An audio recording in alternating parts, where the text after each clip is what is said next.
दर्शकबिन सम्पूर्णलाई नमस्कार। आज म स्याङ्जा जिल्लाको वालिङ नगरपालिका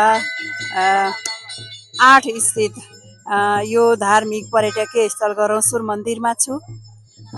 तपाईहरुलाई देखाउन गइरहेकी छु। आज विजयादशमीको चौथो दिन गरौँसुर मन्दिरमा पञ्चबली लिएर आएको अवस्था रहेछ है।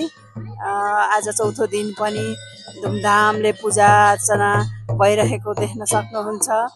हाम्रो धर्म संस्कृति यही नै हो हैन। हाम्रो बाबुबाजेको पालादेखि यो पञ्चबली दिने एउटा यो चाहिँ प्रचलन अझै पनि चलिरहेको छ। यहाँ खोडाहरू लिएर आउनु भएको छ हैन। पञ्चबलीको लागि बोकाहरू हैन, फुलपाती लिएर भेडा लिएर आउनु भएको छ। आज दशैंको चौथो दिन हो। गरौँसुरमा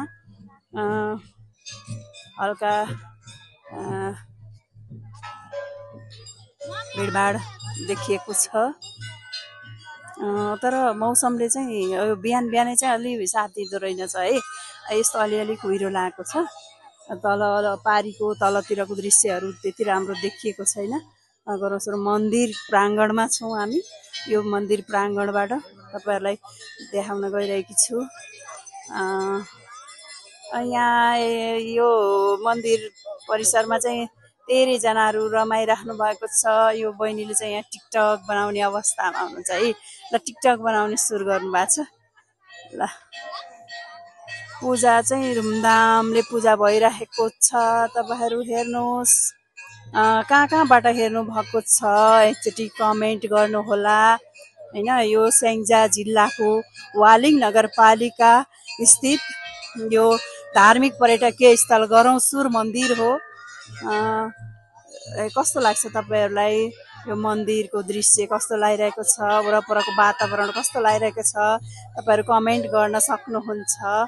यहाँ एकजना बहिनी चाहिँ खुब टिकटकमा रमाइराख्नु भएको छ है। ल हेर्नु टिकटक बनाइराख्नु भएको छ।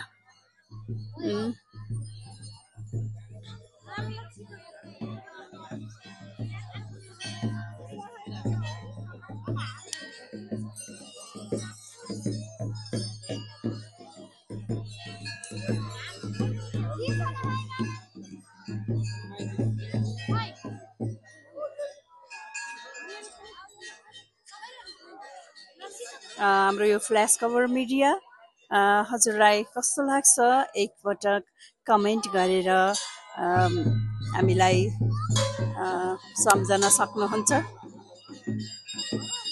हस् त, धन्यवाद।